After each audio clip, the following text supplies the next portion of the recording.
So, hello people, how are you all? Hope you all are doing well. मेरे पास queries आ रही थी कि 2023 में जैसे क्वेश्चन पैटर्न थोड़ा सा चेंज हुआ था, तो उसको कैसे अप्रोच करना है। पहले हमने मेरी वीडियोस में या फिर मेरे चैनल पे मैंने बताया कि डिफरेंट डिफरेंट पैटर्न्स को आप कैसे अप्रोच करोगे और इन जनरल आप कैसी अप्रोच रखोगे, वो सब मैंने बताया हुआ है। और जब हम इसको रियल टाइम में सॉल्व करने का ट्राई करेंगे इस क्वेश्चन पेपर को 2023 को, तो हम ट्राई करेंगे कि भाई बाकी चीज़ों को भी इनकॉर्पोरेट किया जो पहले मैंने बताई है, जितना भी हो सकेगा। ठीक है, हम ट्राई करेंगे कि भाई कैसे यूपीएससी क्वेश्चंस को ला रही है और हमने पहले चैनल पे क्या बताया और हमारी अप्रोच क्या रहनी चाहिए। अभी जितना भी हमारे पास टाइम बचा है उसमें कैसे हम उसको टैकल कर सकते हैं, वैसे वैसे क्वेश्चंस कहाँ से कर सकते हैं। ठीक है, तो हम देखेंगे इसमें जितना भी क्वेश्चन हो पाते हैं। ठीक है, तो अब इसमें क्या है कि जैसे अब की बार जो पैटर्न इन्होंने दिया है वो ये दिया था कि भाई आपका जो हाउ मैनी स्टेटमेंट कर दिया आपने। ठीक है, आपने क्या कर दिया, हाउ मैनी स्टेटमेंट कर दिया। ठीक है, अब इसमें क्या है कि ये क्या कर रहे हैं कि फर्स्ट ऑप्शन में दे रहे हैं कि 1 पेयर, 2 पेयर, 3 पेयर, नन। ठीक है, एक तो ये वाला पैटर्न आ रहा है कि जिसमें 3 स्टेटमेंट्स हैं। एक में आ रहा है कि ज़्यादातर 4 स्टेटमेंट वाले क्वेश्चंस आ रहे हैं, 1 pair, 2 pair, 3 pair, all pair, 4 pair, none pair, ऐसे कुछ करके। क्योंकि ये 4 ही ऑप्शन बना सकते हैं ना, तो ये 4 स्टेटमेंट वाले क्वेश्चन है। कुछ कुछ 5 स्टेटमेंट के क्वेश्चन है कि 1 2 3। ये स्टेटमेंट नहीं होंगे, ये छोटे छोटे मतलब कुछ पार्ट होंगे इसके कि भाई ये भी करता है क्या, ये भी करता है। ठीक है, ऐसे करके। तो 1 pair only, 2 pair only, 3 pair only, 4 pair only, all pair, ऐसे करके। तो 4 ऑप्शन बना रहे हैं, तो उसमें से ये 1 को हटा देते होंगे, 2 पेयर ले आएंगे, 3 ले आएंगे, 4 ले आएंगे, 5 ले आएंगे, जैसा भी कर लेंगे। ठीक है, इन अ वे क्या कर रहे हैं कि हाउ मैनी पूछ रहे हैं। ठीक है, तो और मैंने अभी रिसेंट CDS का पेपर भी देखे, उसके अंदर भी वो पूछ रहे हैं, लेकिन वो जैसे यहाँ पे लिख रहे हैं ना स्टेटमेंट। ठीक है, वो वहाँ पे क्या लिख रहे हैं, हाउ ही यूज़ कर रहे हैं, हाउ मैनी स्टेटमेंट्स। और वो यूज़ कर रहे हैं, ए पे कर दिया 1, बी पे कर दिया 2, सी पे कर दिया 3, एंड डी पे कर दिया मतलब 4 या ऑल कर दिया, जैसे भी कर दिया। ठीक है, अब स्टेटमेंट दे दी इन्होंने 1 2 3। अब इन्होंने पूछा हाउ मैनी। जब हाउ मैनी आ गया तो ये और ये एक ही बात है कि 1 स्टेटमेंट ऐसे लिखे या ये 1 लिखे ऐसे। इसका मतलब ये नहीं है कि आपको ये बोल रहा है कि फर्स्ट स्टेटमेंट। ठीक है, ये तब होता जब यहाँ पे लिखता विच स्टेटमेंट। तो आपको इस बार पेपर में जाने से पहले ना ये ध्यान रखना है कि जो पेपर में हाउ मैनी आ रहा है या विच आ रहा है, विच ऑफ द फॉलोइंग स्टेटमेंट्स। ठीक है, और अगर ये कभी कभी क्या कर दे, मिक्स कर दे, वैसे यूपीएससी इस लेवल पे नहीं जाएगी कि वो किसी किसी में हाउ करके ऐसे कर दे और किसी किसी में विच करके ऐसे कर दे, बिकॉज ये थोड़ा सा ऐसा हो जाएगा कि बड़ा कंफ्यूजिंग हो जाएगा लोगों के लिए। बट क्या पता ऐसा कर दे एक दो क्वेश्चन के अंदर, तो आपको ध्यान देना है कि हाउ पूछा है या विच पूछा है, इसको ध्यान दे के जाना है। बाकी इनमें ना ज़्यादा डिफरेंस नहीं होता, बस इनमें क्या है, जो हम मिनिमाइजेशन मैक्सिमाइजेशन करते थे ना, जैसे 1 ओनली, ठीक है, 2 एंड 3, 1 एंड 3, एंड 1 2 एंड 3, ये करते थे ना, इनमें क्या होता था, एक स्टेटमेंट जो है ना फिक्स हो जाती थी कि भाई 1 यहाँ पे है, 1 ये है, 2 एंड 3 आ गया। तो इसमें हम एलिमिनेशन थोड़ा अच्छे से कर पाते थे। इस वाले पैटर्न के अंदर ना स्टेटमेंट फिक्स नहीं है, बट इन जनरल आपका मिनिमाइजेशन मैक्सिमाइजेशन चल सकता है ना। इस चीज़ में मिनिमाइज्ड ऑप्शन क्या है, 1 ओनली वाला है। मैक्सिमाइज्ड क्या है, ये है। इस चीज़ में क्या है, मिनिमाइज्ड ऑप्शन क्या है, 1 ओनली वाला है, 1 स्टेटमेंट ओनली। और मैक्सिमाइज्ड क्या है, यहाँ पे 3 वाला है। और इसमें इसमें जो मिनिमाइज्ड है ये नन है, नन। ठीक है, नन जहाँ जिसमें नन आएगा तो नन ही मिनिमाइज, 0 आ गया। ये 1 है, ये 2 है, ये 3 है, ये ऑल है मतलब। ठीक है, तो ये मिनिमाइज्ड है बिल्कुल सबसे, इसमें कुछ भी नहीं है। किसी किसी में नन नहीं होता, तो नन नहीं होता तो उसके अंदर 1 pair, 2 pair, 3 pair, all pair जैसे भी होता है वो चीज़ आती है उसके अंदर। ठीक है, तो वो रहा इसमें सेम कि minimise maximisation as a general principle जो हम मिनिमाइज यूज करते हैं वो आपका मोरल सेम चलेगा। डिफरेंस यहाँ पे आया कि आपकी स्टेटमेंट फिक्स नहीं हुई है कि भाई 1 आपको दे दिया, 2 आपको दे दिया। जब फिक्स नहीं हो रखी है तो वो चीज़ ना आपको थोड़ी डिफ़िकल्टी, एग्ज़ाम के सॉल्व करते टाइम थोड़ा डिफ़िकल्ट हो जाता है इन चीज़ों से। ये चीज़ बिकॉज आपको वो स्टेटमेंट का कॉम्बिनेशन नहीं पता चल रहा होगा कि वो किसके साथ दे रखी है, क्योंकि जब आपका पेपर के अंदर ऐसा कर देते हैं ना कि भाई जब जैसे मान लो अगर आप 1 2 3 4 ऐसे करके कर रहे हो तो आपको पता चलता है कि भैया जैसे 1 और 2 कर दिया, आपको अगर ये पता है कि 1 जो है वो गलत है तो ये स्टेटमेंट हट गई, या 2 गलत है ये स्टेटमेंट हट गई, या दोनों ही सही थे तो ये तो सही हो सकता है, अगर 3 के साथ सही नहीं है, तो ऐसे ऐसी चीज़ करके आप आंसर पे आ सकते थे। बट इस वाली चीज़ के अंदर आप जैसे 1 ओनली कर दिया, अब इसमें से क्या कौन सी स्टेटमेंट सही है ये ज़रूरी हो जाता है आपको पता होना। अब इसमें एक ड्रॉबैक ये आ जाता है, कई बार मैंने बताया भी चैनल पे कि भाई आपको ज़रूरी नहीं है कि कौन सी स्टेटमेंट सही है वो पता हो, समझ रहे हो। दो आंसर आपका सही आ सकता है अगर आपको गलत नॉलेज भी हो।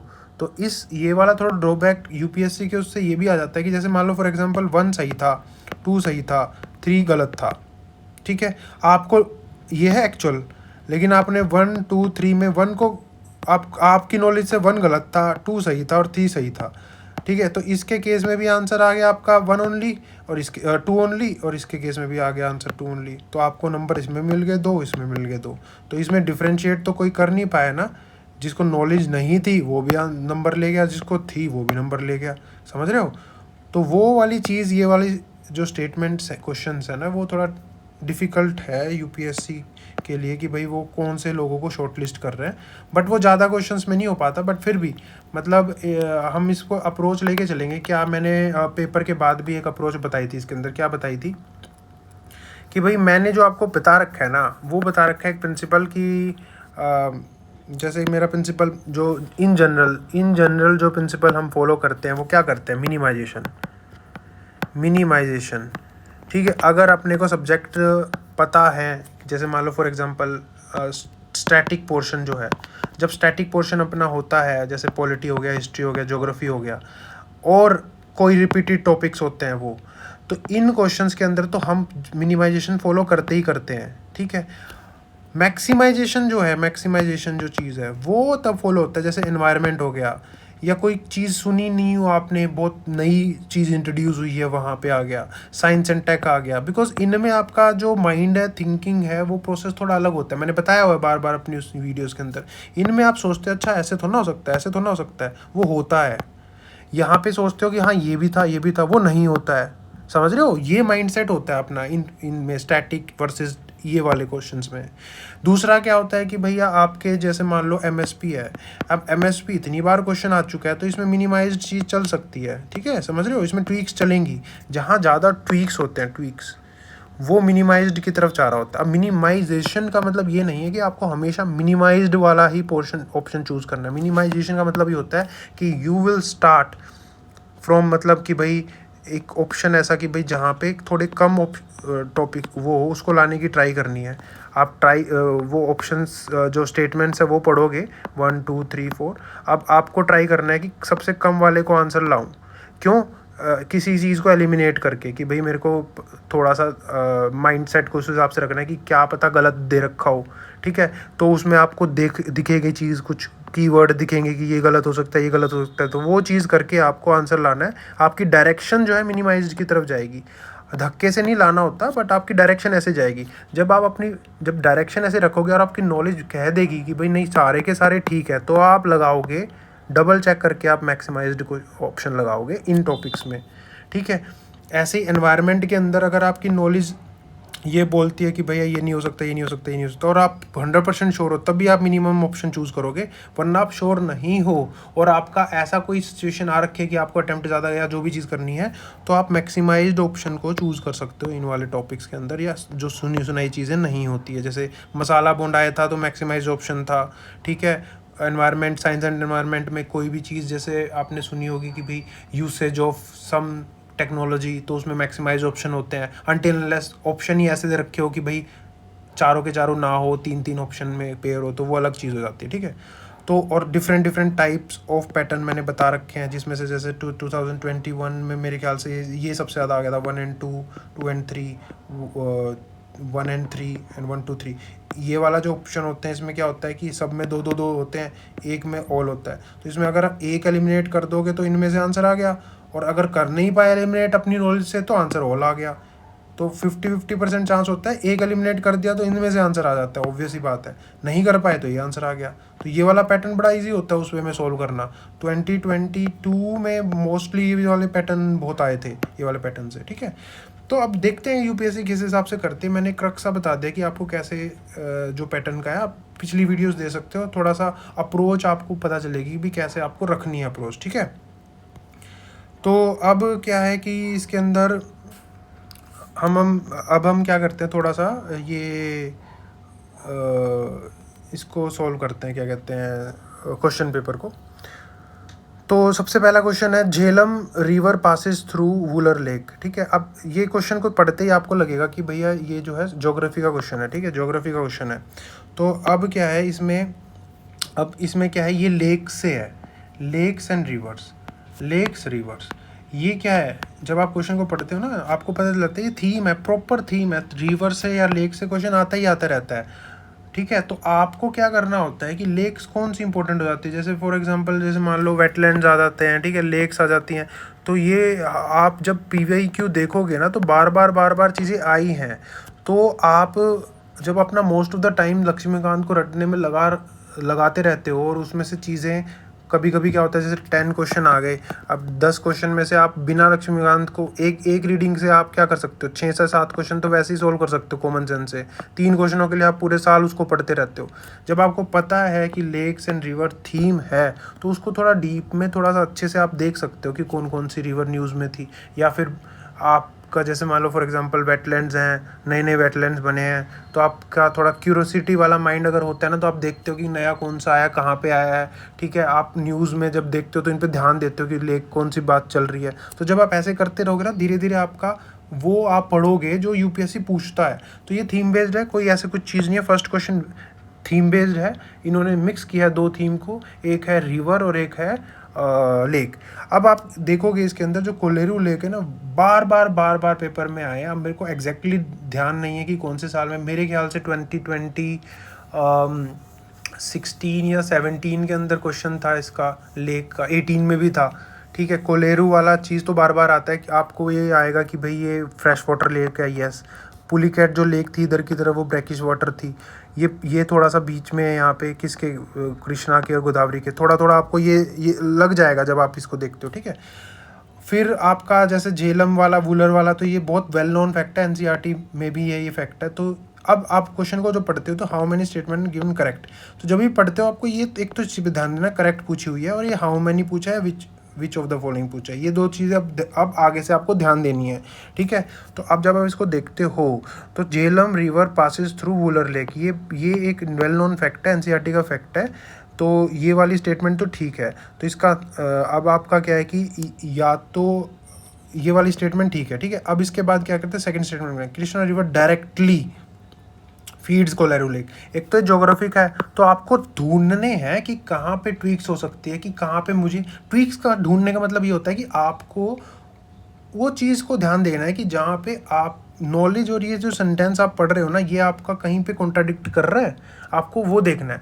बिकॉज अगर आप ये वाली अप्रोच नहीं रखोगे ना, तो होता क्या है कि आप जो है इस चीज़ को करते रहते हो कि भाई आपने इसको पढ़ लिया, ठीक है, तो आप क्या करोगे, इसको टिक करने की कोशिश कर जाओगे, हाँ यार कृष्णा रिवर है यहाँ पे, ठीक है, उसके बाद गोदावरी रिवर है, तो उसके बाद उसके बीच में कहीं पे है ये, तो डायरेक्टली करती होगी, कर दो, करती होगी, तो आप फील से करने लग जाते हो।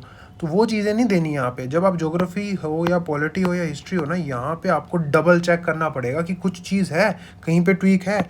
तो हम जब देखेंगे यार डायरेक्टली, अब ये डायरेक्टली वाला तो मेरे को यार शक हो रहा है, डायरेक्टली तो नहीं करती, क्योंकि हमने हमेशा पढ़ा है कि वो बीच में से पास करती है। क्या पता इसकी कोई ट्रिब्यूटरी डिस्ट्रीब्यूटरीज में जाती हो, कुछ ऐसी चीज़ चल रही हो, तो डायरेक्टली वाला ट्वीक हो सकता है, और ज्योग्राफी है तो हो सकता है। तो मुझे ये वीक स्टेटमेंट लग रही है, ये तो स्ट्रॉन्ग बन गई, ये वीक स्टेटमेंट लग रही है। फिर उसके बाद meaning, meandering of Gandak river formed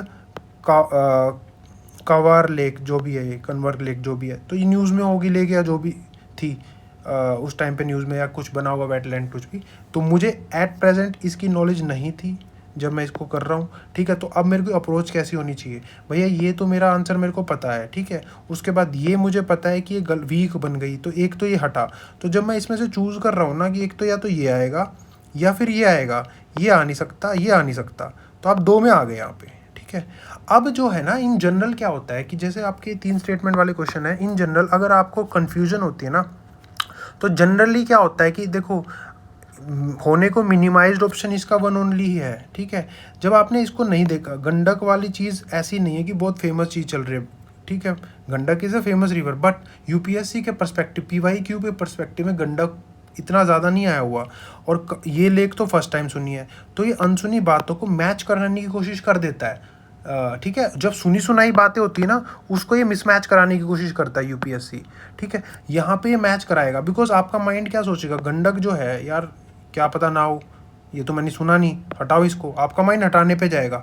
आपको अलग बनना है थोड़ा सा उन लोगों से, जो बाकी लोग हैं ना जो पढ़ते हैं, थोड़ा सा उनसे अलग बनोगे तभी तो सिलेक्शन लोगे। तो आपकी माइंड अप्रोच ऐसी नहीं चाहिए कि सुनी सुनाई बातों को तो ये क्या करता है, रिजेक्ट करवाता है, और जब जो सुनी नहीं होती ना 2 चीज़ें उनको करवाएगा, क्योंकि आपका माइंड इसको क्या जाएगा, इसको रिजेक्ट करने की कोशिश करेगा, यार ये तो सुना नहीं है, हटाओ इसको, अब मिनिमाइज पे चले जाओगे, ठीक है। दूसरा क्या है कि जब आप ये पेयर वाले ऑप्शंस को चूज करते हो ना, इसमें जो इनहेरेंटली मैक्सिमम प्रोबेबिलिटी 1 2 ओनली वाले की है ही है। ये एक मिडिल पाथ है इन क्वेश्चन के लिए, कि भाई आपने क्या किया हुआ, एक में ट्वीक कर दी, 2 आपने आंसर रख दिया। क्योंकि जब मैंने आपको ये बताया था ना, ये वाला पैटर्न भी बताया था, जैसे मान लो फॉर एग्जांपल जो फर्स्ट इनका 2017 में भी काफ़ी आया था, 14 में भी आ रखा है वो पैटर्न। वो क्या होता है, जैसे ये वाला जो पैटर्न था, जैसे 1 ओनली, 1 एंड फिर क्या करता है, 2 एंड 3 करता है, 1 को फिर से लाता है एंड 3 करता है एंड ऑल करता है। अब इसमें क्या होता है कि जब आपका पैटर्न करते हैं तो 2 ऑप्शन वाली चीज़ें ही ज़्यादातर ठीक होती है, इनमें से वैसे आंसर ये वाले में से ज़्यादा आता है। तो ऐसे ऑप्शन में देखो क्या कर रहा है इन्होंने, जब 3 स्टेटमेंट दे रहा है, 2 ऑप्शन तो लख रहा है ना, ये एक में मैक्सिमम आ गया, एक में मिनिमम आ गया, 1 ओनली, 2 में ला रहा है ये, तो ये मिडिल पाथ होता है हमेशा कि एक को ट्वीक कर देता है ज़्यादातर, और एक में 2 में वो कुछ नहीं ट्वीक करता। तो अगर जब आपको कन्फ्यूजन हो रही हो ना, तो 2 ओनली को लगाना ज़्यादा बेटर है इन चीज़ों में से। ये इसका एक बेसिक फिलोसफी है। अब इसमें क्या होता है कि भैया आप जब लगा रहे हो, अब सारे ऑप्शन के अंदर 2 ओनली तो ना लगाओगे, इसमें भी पकड़ लिया, इसमें पकड़ लिया, इसमें पकड़ लिया, नहीं। आप जब कन्फ्यूजन में होंगे तब आप लगा सकते हो, बिकॉज उसकी प्रोबेबिलिटी थोड़ी है। और कन्फ्यूजन में आपने ये भी देखा कि हाँ यार ये अनसुनी बातों को मैच करा सकता है, तो मैं इसको इंक्लूड कर लेता हूँ और मैं इसको लगा देता हूँ, तब आप करोगे। अब जब आप कर रहे होगे ना, तो आप देखोगे क्वेश्चंस के अंदर कि ये बहुत सारे ऑप्शन के अंदर अगर ओनली 2 आ गया है, तो आप थोड़ा सा कॉशियस हो जाओगे कि ठीक है यार अब ज़्यादा ही आ गया इसमें। अगर जब आप गैस कर रहे हो, जब आप गैस नहीं कर रहे हो तो आंसर तो आ ही रहा है ना, जब आप गैस कर रहे हो तो ये वाला ऑप्शन थोड़े ज़्यादा में आएगा, ठीक है। अब इस पर्टिकुलर क्वेश्चन पे ज़्यादा डिस्कशन हो गया, तो इसका आंसर 2 ओनली है, ओनली 2 स्टेटमेंट, 2 ओनली नहीं, ओनली 2 स्टेटमेंट्स करेक्ट है इसमें, ठीक है, एक गलत है। अब क्या है कि जो सेकंड है, अब सेकंड क्वेश्चन के अंदर क्या है, ये है पोर्ट्स। अब जो पोर्ट्स है ना, अगर आप टाइम अगेन एंड अगेन देखोगे ना, तो ये जो है ये थीम रही है in geography also and history also, ठीक है। ज्योग्राफी के अंदर भी ये थीम रही है, बार बार आपके पोर्ट्स के क्वेश्चंस आए हैं, ठीक है। पोर्ट्स पहले तो नेशनल हाईवेज पोर्ट्स और ये बहुत आता था। अब क्या है कि थोड़ा गैप के बाद फिर से पोर्ट आ गया, मेरे ख्याल से, मेरे को जैसे ध्यान आ रहा है 2015 या 14 में शायद आया होगा फिर से पहले पोर्ट का क्वेश्चन, ठीक है। तो एक बार देख लेना, अभी मेरे को थोड़ा सा रिवाइज नहीं है पीवाईक्यू, बट आपको ना टिप्स पे हो जाने चाहिए कि कब कौन सी थीम का क्वेश्चन कब कब आए हैं। मैं बता रहा हूँ ये बहुत इंपॉर्टेंट हो जाता है, बिकॉज आपको ये पेपर जब मैं करा रहा हूँ ना, आपको पता चलेगा कि पीवाईक्यूज़ या फिर जो ये दूसरे एग्जाम्स में आते हैं उसमें थीम्स जो आ रही होती हैं वही ये उठा के बार बार लाते हैं, और उसके पीछे कुछ रीज़न होता है, ठीक है। तो जब आप पोर्ट्स को पढ़ते हो तो पोर्ट्स में आपको एक बेसिक चीज़ पढ़नी पड़ती है, जैसे टाइडल पोर्ट्स कौन से हैं, प्राइवेट पोर्ट्स कौन से हैं, बिगेस्ट पोर्ट कौन सा है, ठीक है, और आपके लेफ़्ट में कौन मतलब जो अपनी वेस्टर्न कोस्ट में कौन सा है, ईस्टर्न कोस्ट में कौन से हैं, ठीक है। तो ये वाला जो आपको ना पढ़ते हो आप, जनरली इतना तो नॉलेज आप करोगे जब पोर्ट्स को पढ़ते हो, ठीक है। अब आपने जैसे मान लो ये पोर्ट का कभी नाम नहीं सुना, लेकिन अब पढ़ोगे ना तो एल्लोर जो पोर्ट है वो वाला पोर्ट का इसका दूसरा नाम होता है ये, जब आपको बाय नॉलेज अगर पता चलेगा, ठीक है। उसमें दूसरा क्या है कि जैसे ये मुंद्रा पोर्ट है, आपने ये बहुत बार पढ़ा होगा बिकॉज ये प्राइवेटली ओन्ड है, ठीक है। ये आपको नॉलेज से पता चला। अब विशाखापट्टनम पोर्ट को भी आपने पढ़ा होगा, but largest container port in India इसके लिए नहीं पढ़ा होगा कभी, ठीक है। तो ऐसे ऐसे क्वेश्चंस को अप्रोच क्या करनी है भाई, अप्रोच क्या करनी है, पहली बात तो ये नॉलेज बेस्ड है, या तो इसको छेड़ो मत, या तो इसको छेड़ो मत। अगर आप छेड़ रहे हो तो मैंने आपको क्या बोला, इन क्वेश्चंस के अंदर मैक्सिमम प्रोबेबिलिटी तो 2 ओनली ऑप्शन की आने की होती है, ठीक है। तो आप ये देखो कि क्या कुछ ट्वीक्स हो सकता है कि मुंद्रा पोर्ट प्राइवेटली ओन्ड है या नहीं है, ये ट्वीक हो सकता है। विशाखापट्टनम लार्जेस्ट है या नहीं है, ये ट्वीक हो सकता है। ये फर्स्ट था या नहीं था, ये ट्वीक हो सकता है। तो होने को तो तीनों में ट्वीक हो सकता है। तो ये वाला क्वेश्चन आप टफ कैटेगरी में रखोगे अगर आपको नॉलेज नहीं है। अब क्या होता है कि थोड़ी बहुत नॉलेज हो तो आप कैसे अप्रोच करते हो भाई, थोड़ी बहुत नॉलेज है, मान लो आपने पूरा पढ़ रखा है, इतना पढ़ा है, पता है कि भाई ये वाला जो पोर्ट है ना फर्स्ट था, ठीक है, ठीक है। तो उसके बाद अब देखो ये वाले ऑप्शंस, इसलिए ये वाले क्वेश्चन टफ इसलिए हो जाते हैं बिकॉज आप ना कुछ भी कर लो, आप अरेंजमेंट नहीं बना पाओगे। अगर ये 1 ओनली 2 ओनली की 3 फॉर्म में होते ना, 1 2, तो कॉम्बिनेशन में आप गलत सही को लगा देते बिकॉज आपको एक पता होता तो दूसरा आंसर आ जाता। अब यहाँ पे क्या है कि आपको ये चीज़ देखनी है कि भाई एक हट रहा है यहाँ पे कुछ, मेरे नॉलेज के हिसाब से ये हटेगा सबसे पहले बिकॉज ये सबसे वीकेस्ट स्टेट जो है वो है कि ये वाला पोर्ट जो है ना वो लार्जेस्ट कंटेनर पोर्ट नहीं है इंडिया का। ये आपको नॉलेज से पता चल जाएगा कभी भी आप जब पढ़ोगे तो विशाखापट्टनम पोर्ट को लार्जेस्ट कंटेनर पोर्ट नहीं पढ़ते हो आप, ठीक है, कोई और होता है। तो जब आप इसको हटाते हो तो आपका आंसर ना, जैसे मान लो ये वाला तो हट गया, ऑल 3 हट गया, तो अब ओनली 2 पेयर 1 पेयर। अब इन दोनों में से बताओ कि भाई क्या ठीक हो सकता है। मुंद्रा पोर्ट प्राइवेट तो है, क्या वो लार्जेस्ट है यार? अब प्राइवेट आपने पढ़ा है, इतना तो पता ही चल गया ना। तो अब दो चीज़ों में क्या करेगा ये, तो इंक्लूड करने की ट्राई करो इसको। मैं बस अप्रोच बता रहा हूँ कि कैसे आपको करना है बिकॉज अल्टीमेटली आपको मैं अब जो बता रहा हूँ वो तब बता रहा हूँ जो आपको ये अटेम्प्ट करना ही करना है, वरना मैंने क्या बोला इसके लिए नॉलेज चाहिए, ठीक है। अब ये देखो जो प्राइवेटली तो आपको पता है ना, अब दो चीज़ें कि लार्जेस्ट स्मॉलेस्ट भी आप याद रखो, इतना जानना बहुत इंपॉर्टेंट था। इस चीज़ के लिए भी आपको इतना पता है, फॉर एग्जांपल आपको ये थोड़ा सा पता है तो ये यार इंक्लूड, मतलब स्ट्रॉन्गेस्ट नहीं तो स्ट्रॉन्ग रख सकते हो, इससे तो ज़्यादा स्ट्रॉन्गर है ये स्टेटमेंट। अब ये वाला जो पोर्ट है first major port India register, आपने ये नहीं पढ़ा, आपने ये भी नहीं कभी पढ़ा होगा कि भाई कौन सा एज अ वो हुआ, अनसुनी बातों को मिलाने की कोशिश करती है, तो ये भी ठीक हो सकता है। फिर क्या ओनली 2 पेयर मैक्सिमम टाइम आता है, तो आप इसको ट्राई करने की कर सकते हो, ठीक है। आंसर मुझे पता नहीं, देखना पड़ेगा क्या है इसका, ठीक है। अब उसके बाद क्या था तीसरे वाला, देखो मैं यहाँ पे आपको बस अप्रोच बताता हूँ कि मैं होता तो क्या करता हूँ इस एग्ज़ाम के अंदर, ठीक है। और थोड़ा बहुत उसमें से आपको अगर इनपुट मिलते हैं कि भाई हाँ हेल्प हो रही है चीज़ की, तो ठीक है, आप देख सकते हो इस चीज़ को, ठीक है। कुछ लोगों को हेल्प होती है इसलिए मैं कर रहा हूँ ये। फिर उसके बाद आता है आपका ट्रीज़ वाला आ गया भैया। ट्रीज़ जो है ये बिकॉज IFOS का भी ये प्री जो है ना ये सेम ही प्री है, तो इसमें ट्रीज़ एंड जो आपके एनिमल्स मैमल्स इनसे क्वेश्चन आते ही रहते हैं बिकॉज इनके लिए भी तो टेस्टिंग कुछ करनी है, ठीक है। तो अब क्या होता है कि जब आप फॉरेस्ट सर्विसेज या इन चीज़ में करते हो तो एक चीज़ आती है, मैंने थीम बेस्ड जब एनालिसिस करवाई थी अपने चैनल पे मैंने बताया हुआ है कि भाई इसमें एक थीम होती है इकोनॉमिकली इम्पोर्टेंट ट्रीज़। तो जब मैंने वो थीम बताई थी 2022 या 21 के अंदर ना वो क्वेश्चन आया था, और 2 क्वेश्चन आए थे इकोनॉमिकली इम्पोर्टेंट ट्रीज़ में से। एक मुझे याद है, एक तो वो वाला आया था जिसके अंदर चॉप जो ड्रम स्टिक वाला क्वेश्चन आया था, ठीक है।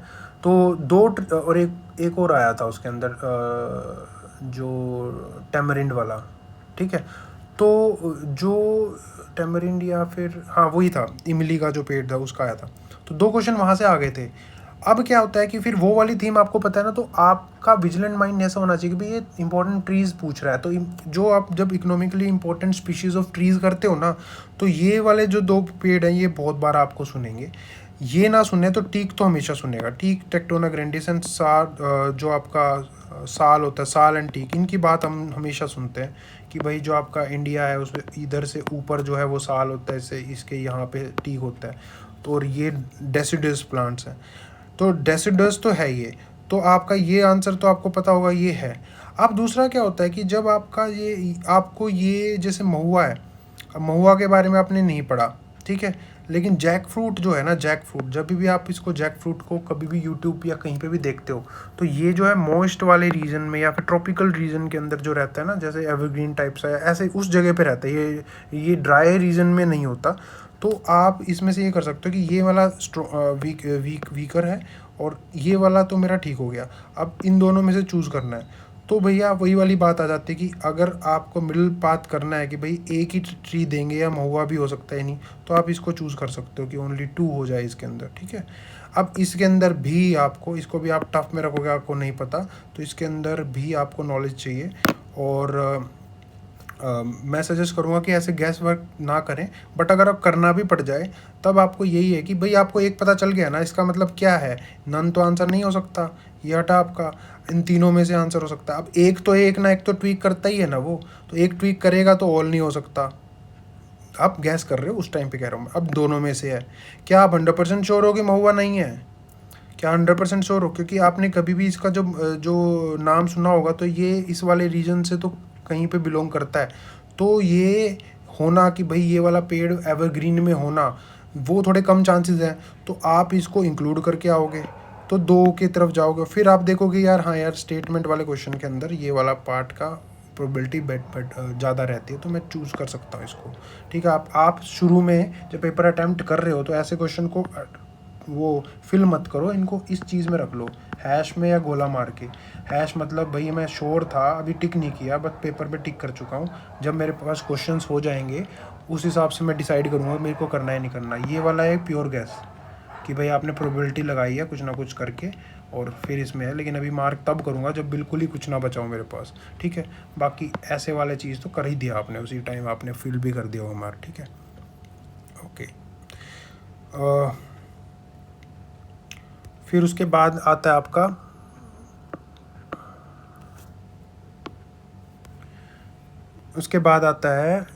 ये क्या कहते हैं अपना फोर्थ क्वेश्चन, ठीक है। फोर्थ क्वेश्चन क्या है? फोर्थ में आपके 3 स्टेटमेंट है, वही वाला चीज़ है, सेम पैटर्न चल रहा है। अब ये जो स्टेट क्वेश्चन है एग्रीकल्चर से रिलेटेड है, मतलब वर्ल्ड एग्रीकल्चर लगा लो। अब 2-3 साल से 1-2 साल से शायद 2018 में इन्होंने राइस प्रोडक्शन का कुछ पूछा था, ठीक है। तो आ रहा है कुछ प्रोडक्शन में भी आ रहा है, ऑयल प्रोडक्शन आ रहा है, मिनरल प्रोडक्शन ऑफ वर्ल्ड आ रहा है, धीरे धीरे वो पुरानी ज्योग्राफी के क्वेश्चंस आपको देखने को मिल रहे हैं क्वेश्चन पेपर के अंदर। तो आपको वो प्रीवियस क्वेश्चन करने की सख्त ज़रूरत है इस टाइम पे कि भाई हाँ कैसे किस हिसाब से।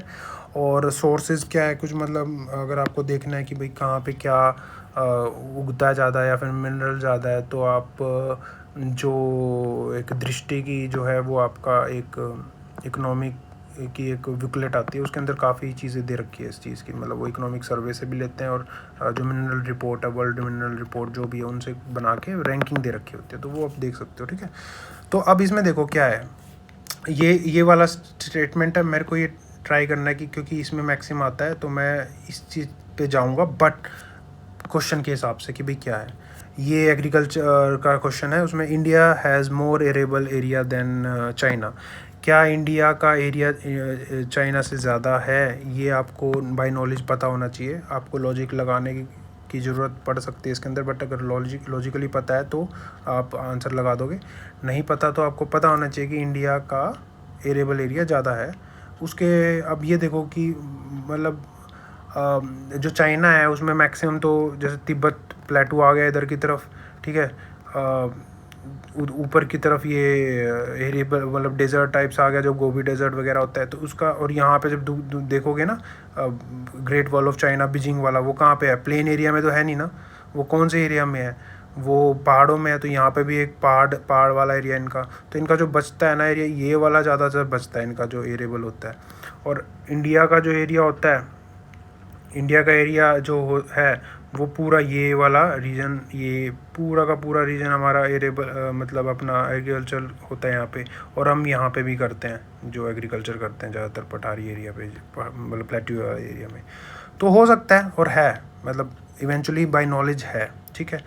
तो अब इसको अब फिर दूसरा क्या है, फिर इसको देखेंगे कैसे अप्रोच करना अगर आपको नहीं पता, मान लो ये वाला चीज़ नहीं है। The proportion of irrigated area is more in India as compared to China. अब ये वाला जो स्टेटमेंट है ना, अब इसको देखो, the proportion of irrigated area is more in India as compared to. क्या ऐसा हो सकता है कि इंडिया का इरीगेशन का एरिया ज़्यादा हो? इंडिया में रेनफेड एग्रीकल्चर बहुत ज़्यादा है, तो इरिगेशन इंडिया में वैसे ही कम है, प्रोडक्टिविटी के तो वैसे ही इश्यूज़ हैं। और हमारा जो जो दिक्कतें हैं वो इसी चक्कर में है कि भाई हमारे यहाँ पे जो इरिगेशन है वो बहुत कम है बाकी देशों के मुकाबले, और चाइना जो है भाई प्रोडक्शन में बहुत ज़्यादा है इंडिया से बहुत सारी चीज़ों में, ठीक है। तो वो लगभग 3 गुना ज़्यादा होता है प्रोडक्शन बहुत सारी चीज़ों का।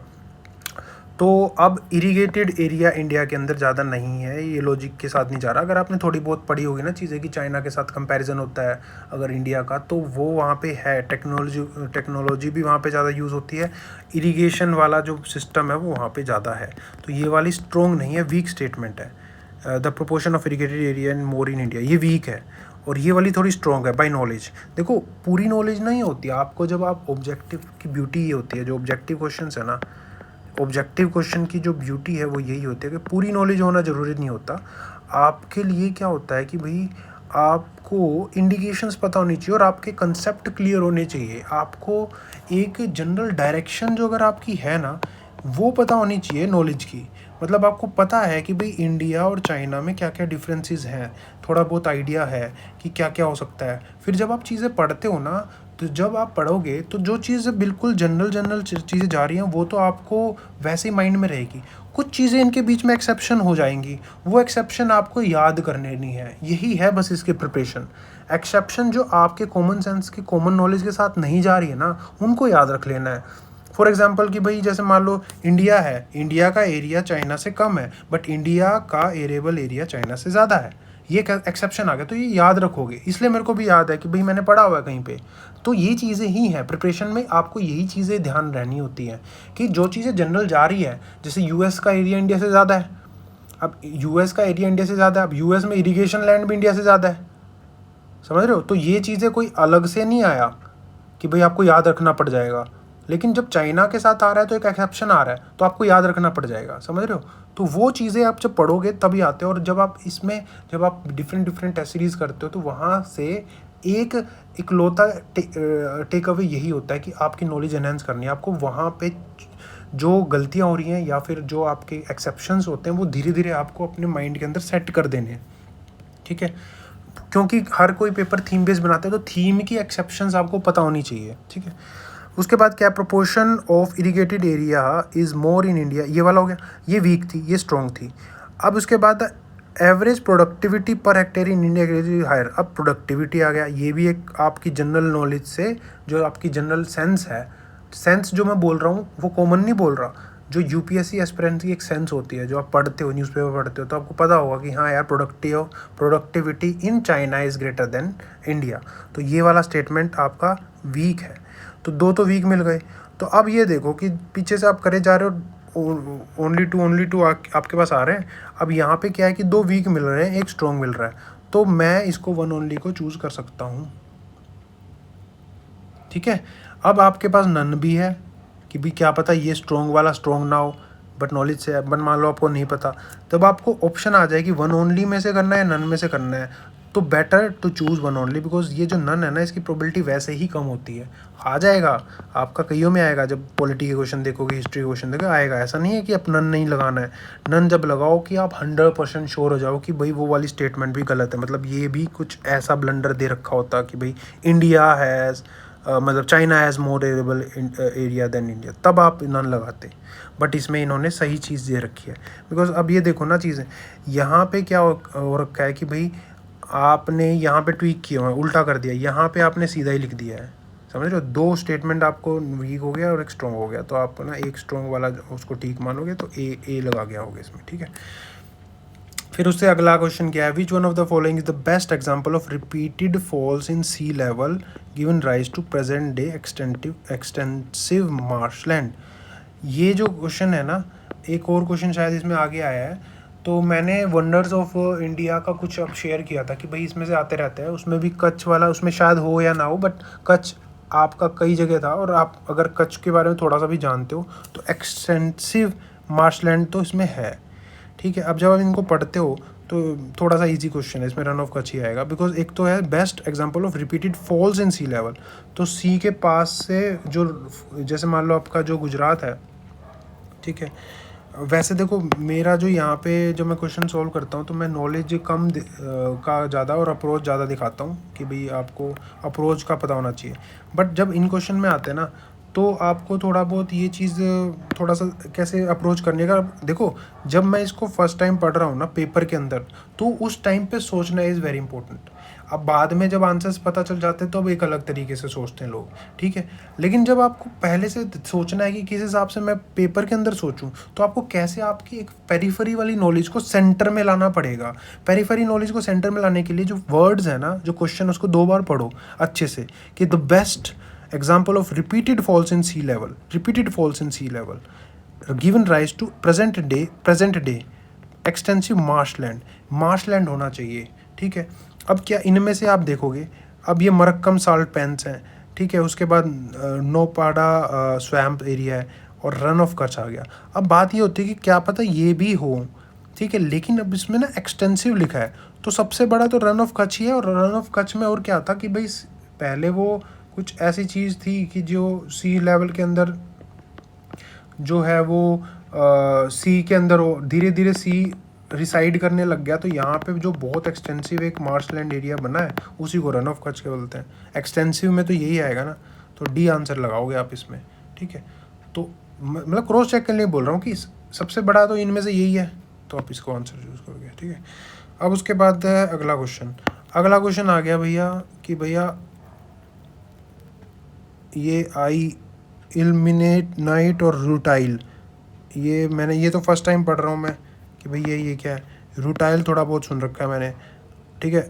abundantly available in certain coastal tracts of India are rich in source of which of the following aluminium, copper, iron, titanium.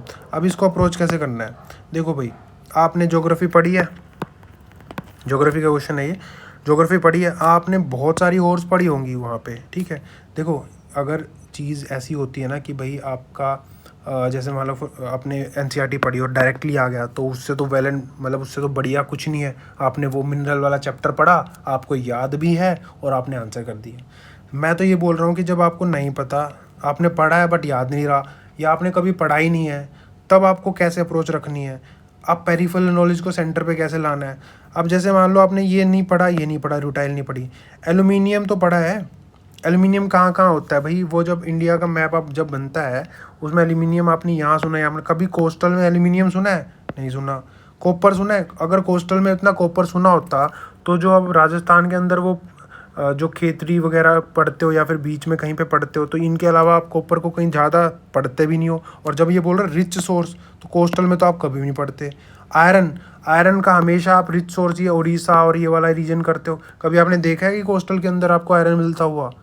India में कोस्टल से यहाँ से क्या नाम है, जब अपने कुद्रेमुख वगैरह से एक्सपोर्ट बेशक करता हो आपका मुरमेगांव या फिर गोवा वाला, बट आपका कोस्टल रीजन के अंदर जो सैंड होती है, कोस्टल ट्रैक्ट्स होते हैं, वहाँ पे आप आयरन नहीं पाते। तो तीसरा एलिमिनेट हो गया। अब टाइटेनियम बच गया। क्या टाइटेनियम हो सकता है भाई, हो सकता है। आपको एक भी और पता है टाइटेनियम की बाय नॉलेज पता है, नहीं पता। एल्यूमिनियम की पता है यार, बॉक्साइट सब कुछ होते हैं। कॉपर की पता है, बहुत नाम नहीं पता, बट ये वाली तो नहीं लग रही। या फिर आपने देखा कि भाई कॉपर ऐसे नहीं मिलता इंडिया में। फिर आयरन की पता है, हेमेटाइट, लेमिनेट, ये। अब टाइटेनियम की तो पता नहीं है, पढ़ा भी मैंने पहली बार है और ये भी मैंने नहीं पढ़ा, तो ये तो इसका ही आंसर हो सकता है। तो डी लगाओगे आप आंसर। तो ये वाला माइंडसेट रखोगे आप इस चीज़ में, समझ रहे हो। ये ऐसा नहीं है कि मैं यहाँ पे बैठा हूँ 1 साल हो चुका है, ये पेपर के टाइम पे भी मैं ऐसे ही करता इसको, ठीक है। और ऐसा करना पड़ता है और ऐसा हो जाता है। ऐसा नहीं है कि ये बहुत आउट ऑफ द बॉक्स आपने कुछ कर दिया। ये चीज़ें पूछी इसलिए जाती हैं टाइटेनियम की। और आप याद, अब टाइटेनियम आ गया मान लो, अगले 4 साल तक कोई और नहीं पूछे, और 2028 में जाके फिर पूछ ले किसकी, टंगस्टन की। और बताओ भाई इंडिया में कहाँ मिलता है यार। ऐसे और याद तो ना रखोगे, आपको देखना है कि बाकी चीज़ पता है कैसे और क्या क्या चीज़ कहाँ कहाँ मिलती है, फिर आप देखोगे। क्योंकि अगर आपको डायरेक्टली पूछना होता ना इसने, तो क्या पूछता पता है, ये पूछता कि भैया आपने ये और किसकी हैं, आंसर बताओ, तब मुश्किल हो जाता। अब जब ये चीज़ें दे रहा है ना, तो दिमाग लगाने के लिए दे रहा है, ठीक है। और इस पे बिलीव रखो। बहुत सारी चीज़ें यूपीएससी इसलिए देता है कि आपको कुछ चीज़ें पता हो के आप आंसर पे आ जाओ, ठीक है। अब 7th question, about 3/4 of the world cobalt. अब ये चीज़ आ गई कोबाल्ट की, a metal required for manufacture batteries in electric vehicle produced in. अब इसके अंदर क्या है कि ये प्योरली आपका नॉलेज बेस्ड है। अगर आपने पहले कभी मतलब जो ये अफ्रीका की जो एनसीईआरटी आती थी ना, पुरानी एनसीईआरटी में था, मेरे ख्याल से नई में से तो हटा दिया इन्होंने वर्ल्ड हिस्ट्री वगैरह, वर्ल्ड ज्योग्राफी वगैरह। तो उसमें ये कोबाल्ट वाला और इन चीज़ों के बारे में था वहाँ पे, ठीक है। तो इसको ज़्यादा आप टाइम वेस्ट नहीं करो, इसका आंसर ये है सी। और इसमें क्या देखोगे आप, मतलब ये तो बस नॉलेज बेस्ड है, इसका कोई अप्रोच नहीं है। इसके लिए आपको क्या करना पड़ेगा, मतलब ये क्वेश्चन में आपको थीम देखनी पड़ेगी कि क्या आगे आप थीम, भाई अब कोबाल्ट है, लिथियम है, लिथियम, कोबाल्ट, यूरेनियम, मिनरल जो है, ये यूपीएससी के जो मेन सिलेबस है ना, मेन सिलेबस में आपका है कि भाई mineral distribution in the world, उसमें से क्वेश्चन ये प्री में डाला हुआ है, ठीक है। तो आपको क्या करना है भाई, top 3 countries of each mineral, जो इंपॉर्टेंट मिनरल है वो देख लो कौन कौन सी है, ठीक है। ज़्यादातर तो टॉप को ही देख लो, क्योंकि ये ज़्यादातर टॉप ही पूछ रहे हैं। तो ये एक थीम बन गई है, और ये पहले भी आता हुआ है, ये थीम आती है, ये जो है मिनरल की थीम आई हुई है पहले। जैसे ऑयल वाला आया हुआ है क्वेश्चन, ठीक है। एक बार कोल वाला आया हुआ है कि कोल का, जब इंडिया ने कुछ ऐसा था, कोल या स्टील का था, स्टील इंपोर्ट एक्सपोर्ट का। तो ये तो बहुत नॉर्मल क्वेश्चन है। इस बार कोबाल्ट पूछिए, out of the box cheese. Cobalt की जगह कौन सा आ सकता है भैया, आप मान लो लिथियम आ सकता है, ठीक है, वर्ल्ड का डायमंड आ सकता है, ठीक है, यूरेनियम आ सकता है वर्ल्ड का। वैसे जो यूरेनियम बहुत बार आ चुका है पहले, ठीक है, पीसीएस में तो बहुत बार आता है कि कौन इसका प्रोडक्शन, इसका कहाँ पे ज़्यादा है, और इसकी मतलब जो रिसोर्सेज कहाँ पे ज़्यादा है, ठीक है। थोरियम जैसे इंडिया में है, तो और बाकी चीज़ें जैसे जो इम्पोर्टेंट न्यूज़ में रहती है कभी कभी चीज़, तो वो आ जाता है। इन्होंने कोबाल्ट पूछ लिया, और बस आपको क्या करना है, याद रखना, और तो क्या करना है इसको, ठीक है। कुछ ऐसा हार्ड एंड फास्ट वो रूल नहीं है कि भाई मैं इसको कुछ इस तरीके से आपको बता दूं कि आंसर ये कोबाल्ट या फिर सब के आंसर आ जाएं, ये चीज़ नहीं होती है ऐसे। कुछ चीज़ें आपको नॉलेज बेस से करनी पड़ती है, ठीक है। अच्छा यार, ठीक है।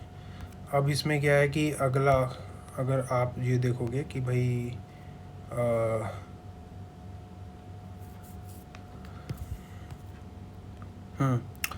अगला क्वेश्चन है, which one of the following is a part of Congo basin, ठीक है। ये भी ना, जैसे मेरे को ऐसा लग रहा है जैसे ये वाला जो टॉपिक्स है ना, जब आप, मेरे ख्याल से जब हम स्कूल में थे तब वो होती थी ज्योग्राफी में ना, आपकी वर्ल्ड ज्योग्राफी।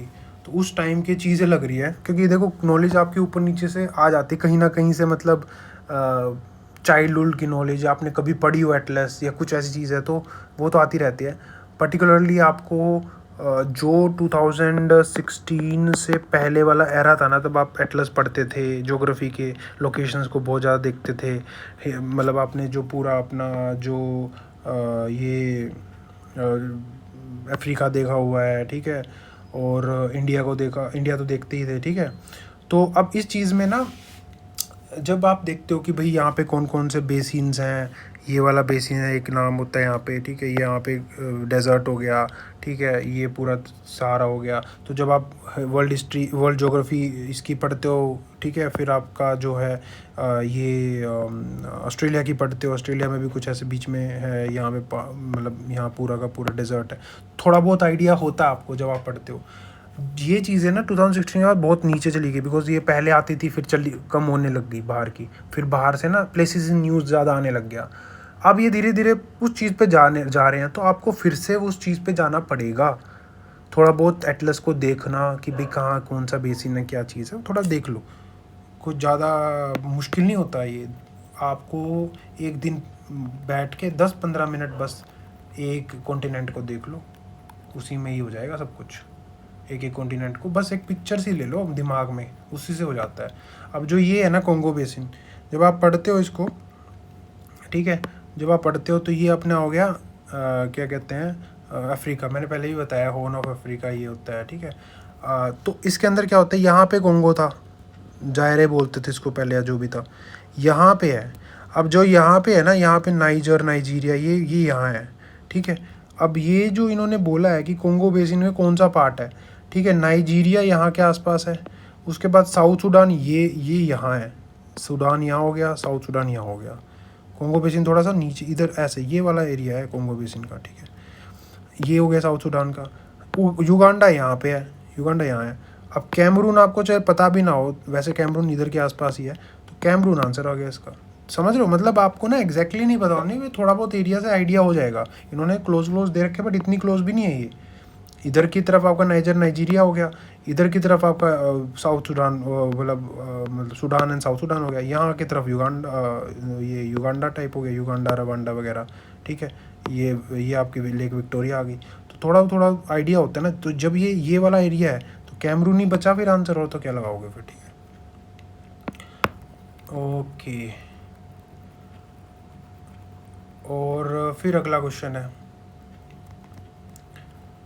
देखो, हर क्वेश्चन आपका फेवरेट नहीं होगा और हर क्वेश्चन आपको आता नहीं होगा, और ऐसा भी नहीं होगा कि हर क्वेश्चन आपको नहीं आता है। उसमें ऐसे क्वेश्चन आएंगे जो बिल्कुल आते होंगे। तो आपको किसी को मतलब ये नहीं करना वहाँ पे कि भैया मेरे को हर एक क्वेश्चन आना चाहिए, नहीं। आपको बस वहाँ पे जाके भैया मेरे को हाथ जोड़ के प्रार्थना करनी है कि मेरे को कुछ नहीं आता, बस मैं यहीं पे ही सीख के यहीं पे ही पूरा आंसर कर दूंगा। मेरी जितनी नॉलेज है पेरीफेरल नॉलेज है उसी को यहाँ लाऊंगा, यहीं पे ही करके अपना निपटाऊंगा, बिकॉज मेरे को सिलेक्शन लेना है, मेरे को पीएचडी नहीं करनी, ठीक है। तो वो चीज़ आप थोड़ा हम्बल रहोगे, क्वेश्चन को उस वे में अप्रोच करोगे तो काफ़ी अच्छा रहता है। उसके बाद आता है नेक्स्ट, ये भी ज्योग्राफी का क्वेश्चन है। अमरकंटक, अब ये भी वही वाला पेयर वाला आ गया। Amarkantak hills are at the confluence of Vindhya and Sahyadri. अब देखो, ये ज्योग्राफी का क्वेश्चन है। जो सह्याद्री हिल्स है ना, ठीक है, अब सह्याद्री हिल्स तो यहाँ होती है ना वेस्टर्न घाट्स में, इसको तो बोलते हैं जब आप नॉलेज से करोगे। तो अमरकंटक यहाँ है, Amarkantak hills are the, Vindhya यहाँ है, किसको जुड़वा रहा है ये तो गलत हो गया। फिर उसके बाद ये क्या कौन सा दे दिया, Biligiri Rangan hills constitute the eastern most part of Satpura. Satpura कहाँ है, यहाँ है, इसका ईस्टर्न मोस्ट पार्ट ये हो गया। यहाँ पे ये वाले नाम का कोई हिल है नहीं, मैंने इधर वाले एरिया में कहीं नहीं पढ़ा ऐसा हिल। अभी देखेंगे इसको, थोड़ा सा शक के घेरे में डालते हैं इसको फिलहाल। फिर उसके बाद शेषाचलम आपने यहाँ पढ़े हैं, ठीक है। Hills constitute the southern most part of western Ghat, नहीं ये ईस्टर्न घाट के अंदर पार्ट है, और सदर्न मोस्ट पार्ट तो बिल्कुल भी नहीं है शेषाचलम हिल्स, ठीक है। तो अब क्या होता है कि ये तो नॉलेज से दो गए। अब या तो ये आंसर है वन ओनली वाला या नन है। ये ज्योग्राफी का क्वेश्चन है। क्या ज्योग्राफी में नन आ सकता है? आ सकता है, बट नन के लिए आपको श्योर होना पड़ेगा। क्या आप इसको हटाने में श्योर हो? वहाँ पे आपको कॉल करनी पड़ेगी, इस चीज़ की कॉल लेनी पड़ेगी कि मैं हटाने में श्योर हूँ या नहीं हूँ। फिर वहाँ पे आपको दिमाग लगाना है, थोड़ा सा दिमाग लगाना है। किस चीज़ पे? कि भाई ये जो नाम, एटिमोलॉजी, मैंने बार बार बोला एटिमोलॉजी हेल्प करती है चीज़ की, कि क्या ये सतपुरा वाले रीजन में ऐसे ऐसे नाम होते हैं।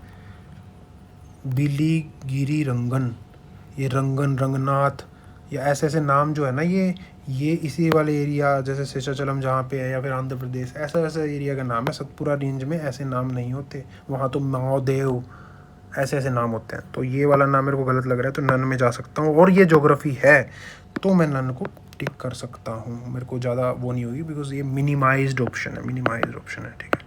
अगर मैं नहीं होता तो वन को करता, ठीक है यार, गलत हो जाता है क्वेश्चन, मैं समझ रहे हो। जब मैंने ये दो हटा दिए, मैं वन को करता, गलत हो जाता क्वेश्चन। बट मैं इसको, जब चीज़ को मैं श्योर नहीं हूँ तो मैं नन लगा दूंगा, और ऊपर से मेरे को थोड़ा सा एटिमोलॉजी से लग गया कि यार चांसेस हैं कि ये हटा जी नन हो जाए। और ज्योग्राफी, पॉलिटी, हिस्ट्री में आप मिनिमाइज्ड ऑप्शन की तरफ जा सकते हो, तो इसलिए मैं इसको डी लगाऊंगा, ठीक है। फिर उसके बाद आप अगला question, with reference to India's project on connectivity, consider the following statements. East-West corridor under Golden Quadrilateral project connects ये तो यार NCERT में भी आता है। ये वही वाला आ गया, हाईवे वाली चीज़ नहीं आती थी, हाईवे NH समथिंग करके 2015 का क्वेश्चन था, ये 14 में भी। तो वो वाली चीज़, वैसे क्वेश्चन आ रखे हैं पहले। ईस्ट वेस्ट कॉरिडोर जो है पोरबंदर से लेके वो कौन सा था, सिलचर तक आप पढ़ते हो, ये वाला है, तो ये तो आंसर गलत है। अब trilateral highway connects more in Manipur and Chiang in Thailand व म्यांमार, ये नहीं पता भाई, बट ये नहीं पता एज पर नॉलेज की भी। और ऊपर से ये ट्राइलेटरल हाईवे बना तो ना, कनेक्ट्स कह रहा है ये तो, मोरे इन मणिपुर एंड ये अभी तक कनेक्ट नहीं हुआ है भाई ये, तो उस हिसाब से मेरे को ये वो लग रहा है कि भाई ये गलत हो सकता है। फिर Bangladesh, China, India, Myanmar economic corridor connect Varanasi in Uttar Pradesh and, ये तो देखो पढ़ा है मैंने कि चाइना के अंदर इसको होता है, बट वाराणसी से कनेक्ट होता है, कोलकाता से कनेक्ट होता है, इस चीज़ में आपको कन्फ्यूजन हो सकती है। तो ऊपर से क्या होता है कि भाई जब आपको ये हट गया, इन दोनों में आप जब आ गए, ऊपर से कनेक्ट्स आ गया, ट्राइलेटरल हाईवे आ गया, तो कनेक्ट्स मतलब अभी तक ये बना तो ना है, ये तो आपको पता है कि बार बार अपने प्रोजेक्ट डिलेड हुए जा रहे हैं, तो ये भी मैं वीक में डालूंगा। अब ये मैं वन ओनली लगा के आ सकता हूँ या नन लगा सकता हूँ, जो भी है आप एक कॉल करके आप लगा सकते हो। इसका आंसर मेरे ख्याल से नन होना चाहिए, बट देख लेना इसको, ठीक है। फिर उसके बाद क्या है कि statement first, India despite having uranium deposit, ठीक है, इंडिया डिस्पाइट हैविंग, अरे यार एक मिनट, ठीक है। अब इसमें क्या है कि इंडिया के despite having uranium deposit, uranium deposit depends on coal for most of the electricity production, बिल्कुल सही बात है। यूरेनियम का तो है ना अपने पास डिपॉजिट, जो अपने कौन से वाला गुड़ा गुड़ा करके एक नाम होता है, तो वो एक और है अपने मतलब वो एरिया है वहाँ पे और है यूरेनियम की, तो सोर्सेज है अपने पास, और हम इलेक्ट्रिसिटी पे भी करते हैं, तो अपने खुद के रीजंस हैं भी, अपने पास इतने हैं नहीं, कैपेसिटी नहीं है, एनरिच यूरेनियम नहीं है, या फिर इतने सारे हमारा न्यूक्लियर प्लांट्स नहीं है कि पूरी इंडिया में जो कोल के थ्रू इलेक्ट्रिसिटी उसको रिप्लेस करें एट प्रेजेंट, ठीक है। तो ये बिल्कुल सही स्टेटमेंट है। Second statement, uranium enriched to the extent of at least 60% is required for the production of electric, बिल्कुल गलत है, बिल्कुल गलत। एक तो 60% फैक्ट दे दिया, आपको ज़रा सी भी बेसिक नॉलेज है ना यूरेनियम के बारे में, तो एनरिच यूरेनियम में इतना ज़्यादा नहीं होता है, वो थोड़ा सा ही इंक्रीज़ होता है, जैसे 0.7 समथिंग तो उसमें होता है, थोड़ा और इंक्रीज़ कर दो इसमें तो उसको एनरिच बोलते हैं, तो इट इज़ रॉन्ग। तो आपका ये इनकरेक्ट आ गया, ये करेक्ट आ गया, इसी आंसर आ गया। उसके बाद मार्सूपियल्स, देखो मार्सूपियल मैंने अपने चैनल पे बताया हुआ था कि थीम है, और ये भी बताया था इसका कि इंडिया में मार्सूपियल नहीं होते हैं, और जब मैं मैमल्स और ये पढ़ रहा था ना, ओवी पैरी वीवी पैरी, तो उस चीज़ में एक अलग सी चीज़ आ जाती है मार्सूपियल वाला, जो बीच की चीज़ होती है इसकी, जैसे ओवी पैरी मैमल्स होते हैं और वीवी पैरी होते हैं और मार्सूपियल्स होते हैं। तो मार्सूपियल इंडिया में नहीं है, ये हम डिस्कस कर चुके थे पहले, और कहीं मैंने अपनी वीडियो में बताया होता यूट्यूब पे ही कहीं पे। तो ये विजिलेंट नेचर वाले क्वेश्चंस होते हैं, आगे भी आएंगे, बट आपका विजिलेंट नेचर है, अपने थीम्स पढ़ी हैं, या आप आगे जाके जैसे मान लो फॉर एग्जांपल रेटल स्नेक आया था एक बार, इंजीनियरिंग सर्विस में आया था या यूपी सिविल सर्विस में आया था कि रेटल स्नेक इंडिया में नहीं होता और नहीं होता है, ठीक है। बहुत सारे स्नेक इंडिया में होते हैं बट रेटल नहीं होता है, उन्होंने वही पूछा था, ठीक है। ओवी पैरी वीवी पैरी में आ रखा है, ठीक है। लायंस आउटसाइड इंडिया वाला चीज़ आ रखी है कि नहीं है या नहीं है, राइनो आउटसाइड इंडिया है नेपाल वगैरह में, तो वैसे वैसे क्वेश्चन आ रखे हैं। तो वो उस टीम को पकड़ के करता है जहाँ पे आपको थोड़ा लगे कि हाँ यार ये तो ऐसा तो ना हो सकता है कि इंडिया के अंदर ये तो हो सकते हैं ना, बट मार्सूपियल नहीं है इंडिया में, नॉट नेचुरली फाउंड। वैसे जू वगैरह में आ जाते हैं, जू में अगर आ जाते हैं तो आपको वो नेचुरली फाउंड में नहीं आएंगे, ठीक। तो ये स्टेटमेंट करेक्ट है। Second statement, marsupial can thrive only in mountain grassland and no predators, ऐसा नहीं है। Mountain grasslands and no predator with no, ऐसा कोई जगह हो सकती है जहाँ पे किसी का प्रेडेटर ना हो? कोई भी चीज़ अगर कहीं की नेटिव है ना तो वहाँ प्रेडेटर होंगे। कहीं पे अगर जाके यही चीज़ अगर आपका जैसे वो हो जाती है ना इन्वेजिव, जब इन्वेजिव होती है तब इसके प्रेडेटर नेचुरल ना हो थोड़े टाइम के लिए, फिर ये यहाँ पे जब फल फूल जाएगी तो इसके प्रेडेटर आ जाएंगे, ठीक है। तो ये चीज़ होती है, बट मार्सूपियल भी तो कहीं के नेटिव है, जैसे फॉर एग्जांपल अगर मान लो कंगैरूज़ है, कंगैरूज़ का कोई ना कोई तो प्रेडेटर होगा ना, ठीक है। और कंगैरूज़ तो वन ऑफ द मार्सूपियल है, नॉर्थ अमेरिका साउथ अमेरिका में भी मार्सूपियल्स हैं डिफरेंट टाइप के, तो उनके प्रेडेटर होंगे। तो ये वाला क्वेश्चन बिल्कुल ये ऑप्शन बिल्कुल गलत है, और तो इसका आंसर आएगा सी, ठीक है। ये एक चीज़ और देख लेना कि हाँ यही चीज़ है ना, ये थोड़ा पढ़ लिया करो, क्योंकि कई बार क्या होता है एक जैसे लिखे होते हैं बट कभी कभी यार खासकर स्टेट पीसीएस में तो ट्वीक कर देते हैं इनमें, यूपीएससी तो चलो सेम ही रख के चलती है, पर फिर भी क्यों किसी के साथ एजम्पशन लिया, इसको पढ़ लिया करो कि कौन कौन से स्टेटमेंट दिए हैं, ठीक है। यू नेवर नो कि कब कब क्या चीज़ ट्वीक कर दे। और हमारे 2 मार्क्स चले जाएं इस छोटी सी चीज़ के चक्कर में। आजकल काफ़ी होने लग गया ये स्टेट पीसीज में। ठीक है, अब अपना जो है ये वीडियो काफ़ी बड़ी हो चुकी है, 1 सेकेंड। अरे इन्वेसिव स्पीसीज आ गया। चलो, ये वही वाली थीम्स होती है इन्वेसिव स्पीसीज पे, बट इन्होंने तो ऑर्गेनाइजेशन पूछ ली, कोई invasive species specialist group that develops global invasive species database. देखो, एक तो चीज़ डेटाबेस का आ रहा है, ठीक है, डाटाबेस बना रहा है ये, और ये इन्वेसिव स्पीशीज़ की बात चल रही है। ये चार ऑप्शन दे दिए, तो आपका जो फीलिंग क्या कहेगी, IUCN होना चाहिए। तो भाई अगर या तो पता है तो लगा दो, नहीं तो इसको लगा दो यार, 2 मार्क्स का क्वेश्चन है, वरना 0.66 माइनस हो जाएंगे।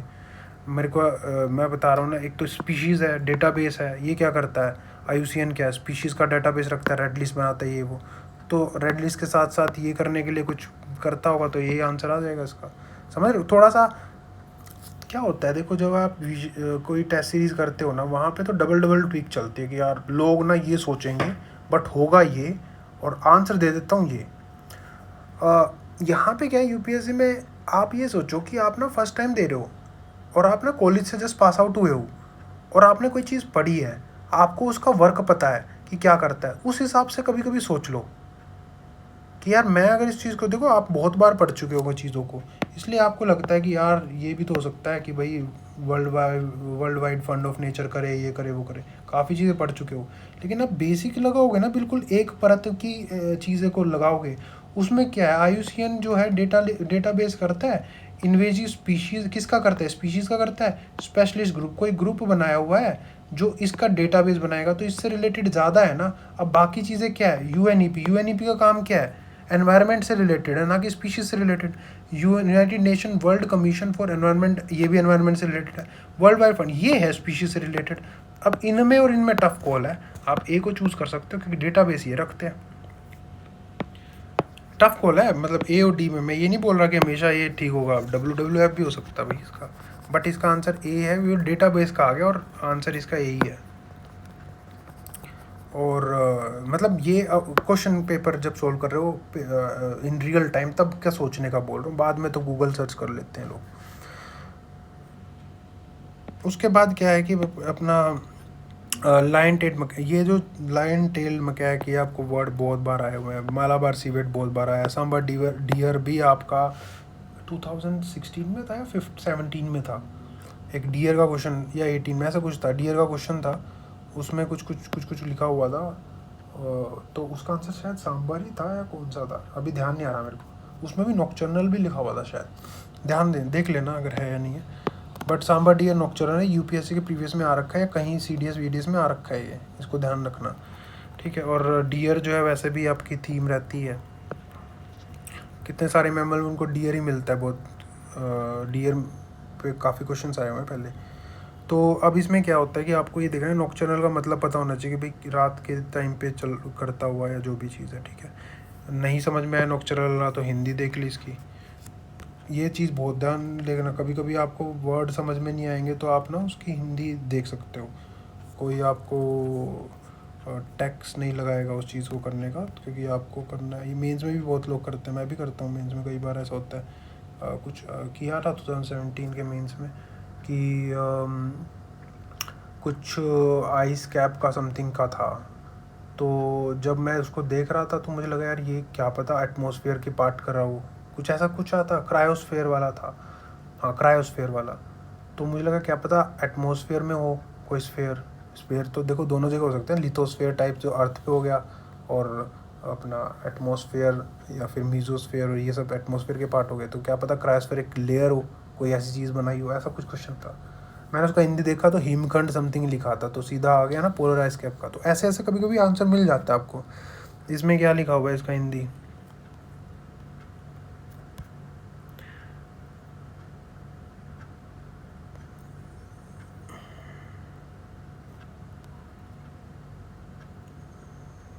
सूर्यास्त के बाद, देखा तो ये तो बहुत इजी है ना, सूर्यास्त के बाद है। किसी को अगर नहीं पता, देखो वैसे सबको पता होता है यार UPSC के टाइम पे, बट कभी कभी क्या होता है आपको कर लेनी चाहिए चीज़ें। ये मैं तरीका बता रहा हूँ, कभी कभी आपको वहाँ से आंसर मिल जाता है, और मैं बता रहा हूँ हिंदी से बहुत सारे आंसर आपको मिल जाते हैं कई बार, ये ध्यान रखना, सी सेट में भी और ऐसे भी, ठीक है।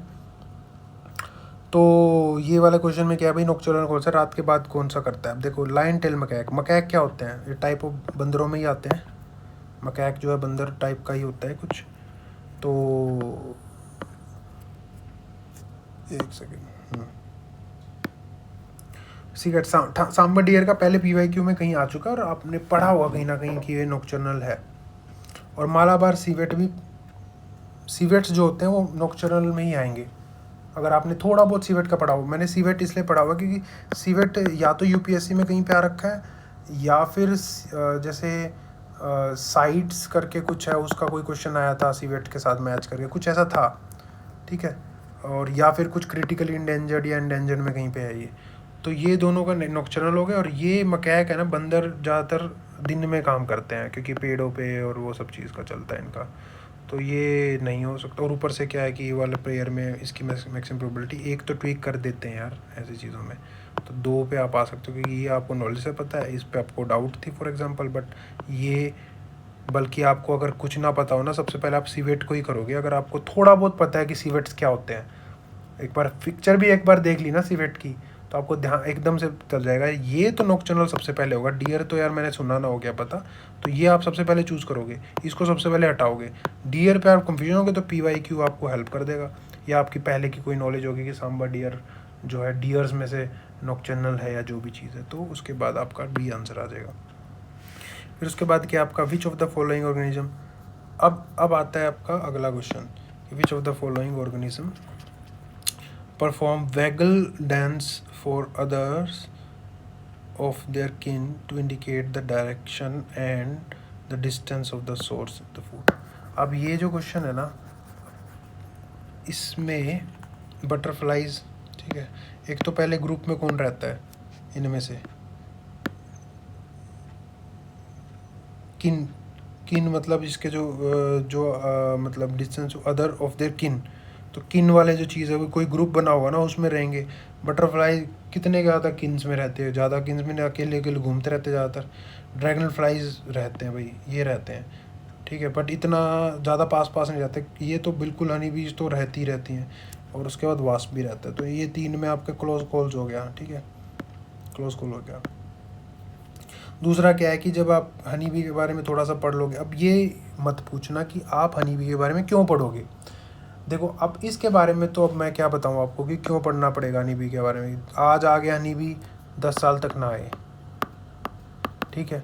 बटरफ्लाई आता रहता है, ठीक है। मैमल्स आते रहते हैं, मरीन मैमल्स आते रहते हैं, मरीन मैमल्स, ठीक है, जैसे डुगोंग हो गया, और भी आ जाएंगे आगे।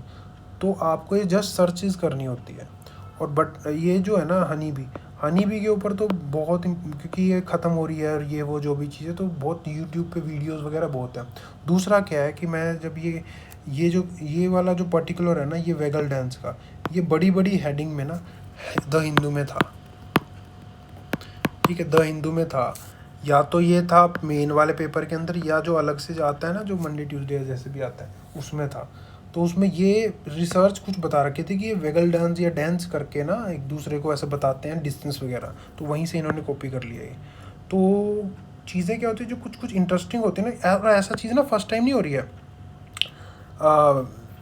एक बार क्या हुआ था कि पेपर के अंदर, जैसे मान लो फॉर एग्जांपल मैं हिंदू पढ़ रहा हूँ और उसके अंदर ऐसा आ गया कि येलो कलर का बनाना का पील कुछ है और अंडमान में मिला है। तो मैंने, जो मेरा रूममेट था, उसको बोला यार ऐसे ऐसे बनाना भी मिलते हैं, देखियो कैसा है ये जो भी है। और वही क्वेश्चन एग्जैक्टली सिविल सर्विस में आया था। ऐसे ही बटरफ्लाई के बारे में हमने डिस्कस किया था, वो क्वेश्चन उस साल 2 क्वेश्चन ये सीधे सीधे आ गए थे। तो ये आपको थोड़ा सा देखना पड़ेगा कि भैया आपको, जैसे आप 2-3 सोर्स देखो, हिंदू पढ़ रहे हो ना, तो उसको अच्छे से एंजॉय करते करते पढ़ो। कुछ कुछ चीज़ें जैसे एनवायरनमेंट वाली तो बिल्कुल मत छोड़ो, एनवायरनमेंट और एक स्पीशीज़ वाली आती है, बिल्कुल मत छोड़ो, थोड़ा देख लो उसको, क्योंकि ये डायनेमिक पोर्शन है, ये यहीं से कवर करते हैं लोग। अब इसमें और कोई अप्रोच नहीं है, बस यही है कि डांस वांस की और ये सब चीज़ें तो ये अपना बी ही करेगी, और किन विन का इनसे रिलेटेड होता है, तो ये आंसर इसमें आ सकता है। लॉजिकल भी यही बन रहा है।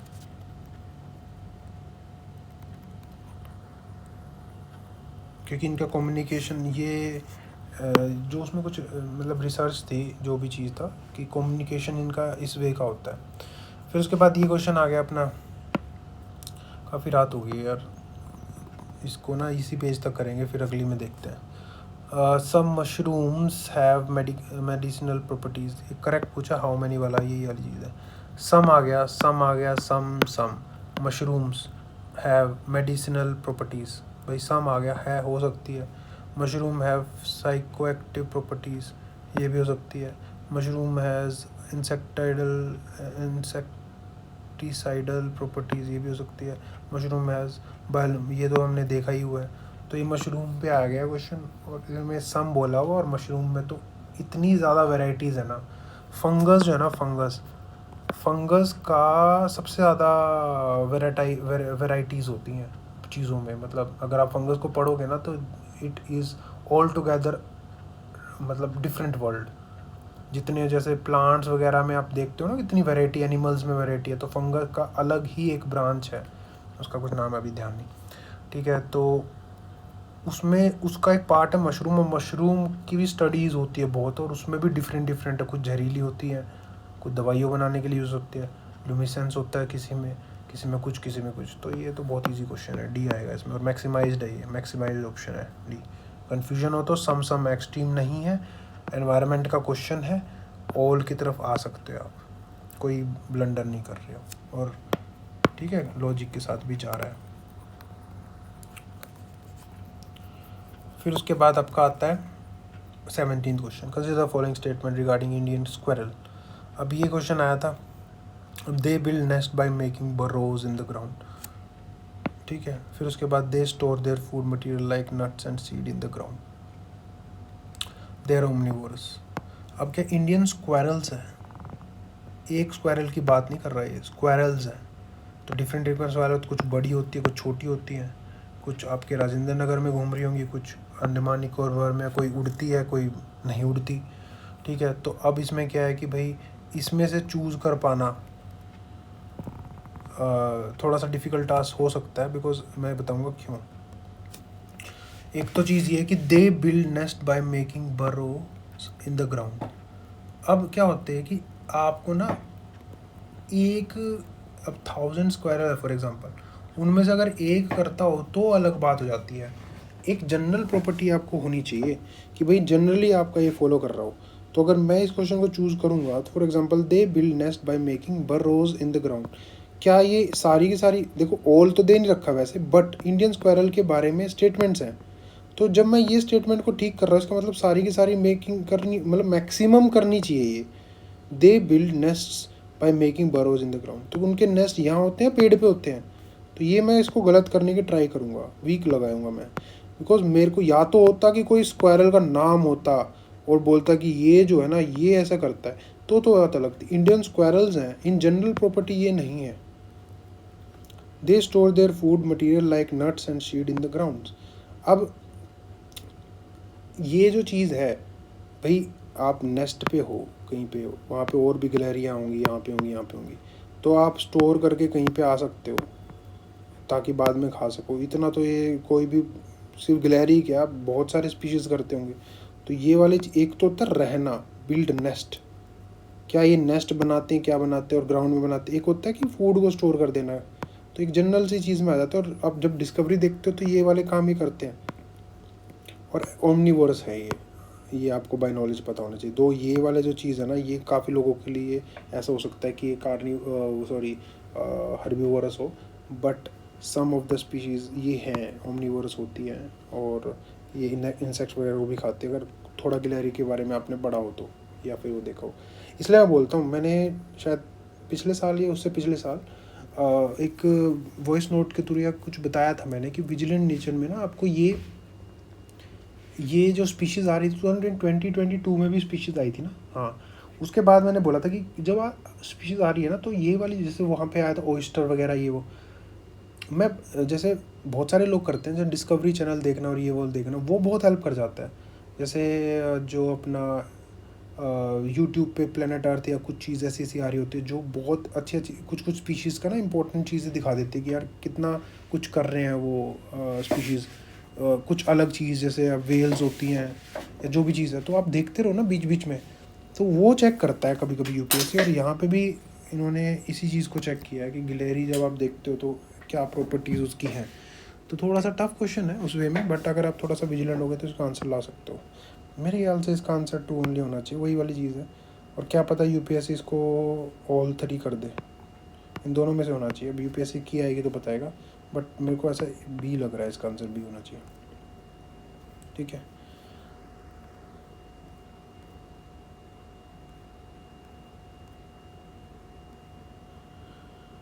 चलो ये लास्ट पेज कर लेते हैं फटाफट। ठीक है, some microorganism can grow, ये वही वाले पैटर्न पे है। सम किसका क्वेश्चन है ये साइंस एंड एनवायरनमेंट का मिक्स क्वेश्चन है। Some microorganism can grow in environments with temperature above boiling point of ये। Some microorganism can grow environment temperature below freezing point, ये तो आपको पता ही होगा।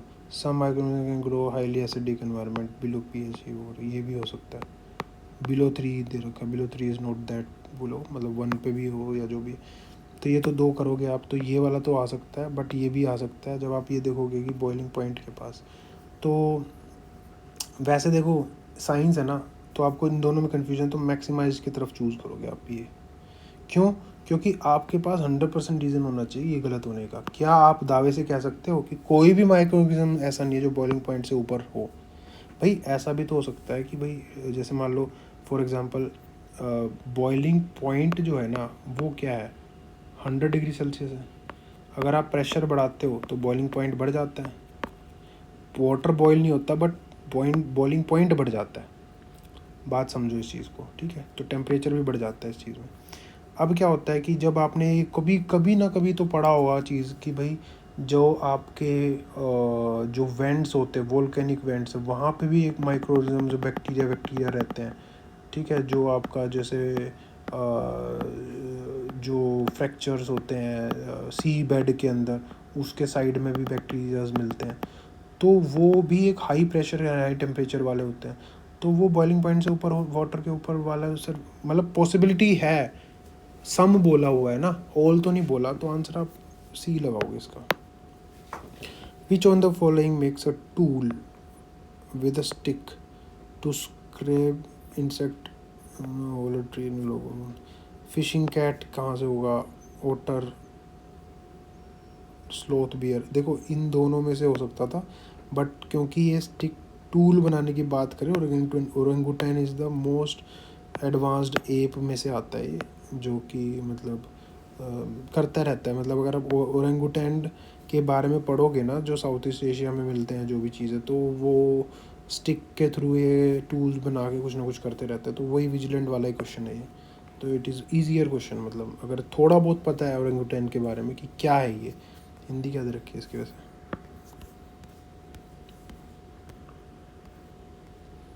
ओरेंगुटैन ही है। मतलब मैं हिंदी का इसलिए बोल रहा था कि कुछ लोगों को ना पता हो तो हिंदी में देख लो, क्या पता बंदर वंदर कुछ लिख रखा हो। बट ओरेंगुटैन यार वैसे नॉर्मली गोरिल्ला और ओरेंगुटैन, ठीक है ये आप। और एक होता है आपका गोरिल्ला हो गया, ओरेंगुटैन हो गया। और इंडिया में कौन सा है, हुलगबन होता है। और चिंपैंजी, ये एप्स है। तो ओरेंगुटैन इनमें से एडवांस्ड है दिमाग के मामले में, तो टूल तो बना ही सकता है ये, ठीक है। दूसरा क्या है कि ये वाला जो गिबोन्स जो होते हैं, गिबोन्स जो है ना, उसका क्वेश्चन आया हुआ है यूपीएससी में कि मतलब इंडिया में इकलौता एप जो है वो यही है, इन ह्यूमन बीइंग को छोड़ के, है ना। ह्यूमन बीइंग भी एप का ही पार्ट मान लो।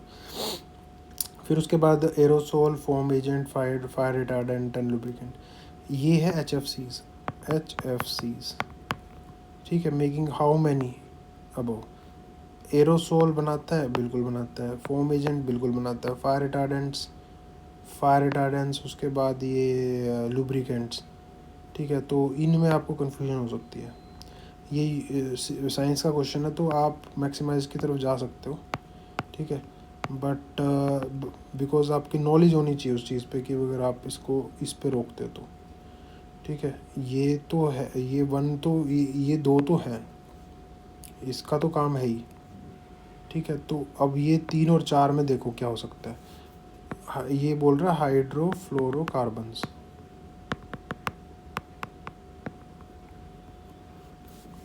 ठीक है, तो फायर रिटार्डेंट भी जब ये फोम एजेंट हो गए तो फायर रिटार्डेंट हो सकते हैं, क्योंकि समझ रहे हो, फोम को कभी कभी आप यूज़ कर सकते हो इस चीज़ में। तो 3 तो ये हो सकते हैं। अब इन दोनों में कन्फ्यूजन है, आप मैक्सिमम की तरफ जा सकते हो। ठीक है, लेकिन लुब्रिकेंट ना कभी आप, मैंने सुना नहीं है कि HFC लुब्रिकेंट हो। ठीक है, आप HFC के अंदर लुब्रिकेंट डालते हो। जब ये जैसे मान लो आप कोई hydrofluorocarbon for example 134A R134A है जो रेफ्रिजरेटर्स में यूज़ होता है। ठीक है, या R12 होता है जो कि आपके एयर कंडीशनिंग में यूज़ होता है। तो इसके अंदर आप मिसिबल या इमिसिबल जो भी लुब्रिकेंट डालते हो, ठीक है, तो कोई HFC लुब्रिकेंट यूज़ हो मैंने कभी कभी पढ़ा नहीं है। तो इसका आंसर UPSC C भी दे सकती है। थोड़ा टफ क्वेश्चन है ये, लेकिन मैक्सिमम जनता डी लगा के आई होगी। साइंस का क्वेश्चन लगा सकते हो, क्या पता डी दे दे, कोई वो नहीं है इसमें। ठीक है, फिर अगला क्वेश्चन है,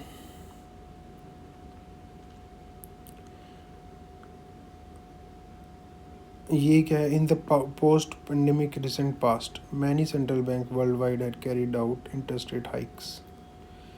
ठीक है, central bank generally assume that they have the ability to counteract the counteract the rising consumer price via monetary policy।